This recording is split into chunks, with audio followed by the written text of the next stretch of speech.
இத மாரி நேஷனல் மீடியால நடந்த டிபேட்ஸ்லாம் இருக்கு இல்லையா? அதுல பேசப்பட்ட இன்னொரு முக்கியமான கருத்து என்னன்னா, நீங்க பார்த்திருப்பீங்க, தீவிரவாதம்க்கு மதம் கிடையாது. தயவு செய்து மத சாயம் பூசாதீங்க. இஸ்லாமியர்கள நீங்க கொச்சப்படுத்தாதீங்க.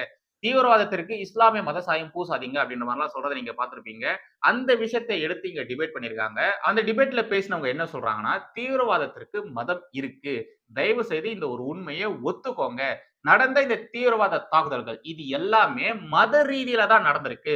பஹல்காம்ல நடந்த அட்டாக் பார்த்தீங்கன்னா, ஹிந்துவான்னு கேட்டு தான் அந்த தீவிரவாதிகள் கொன்னு இருக்கானுங்க.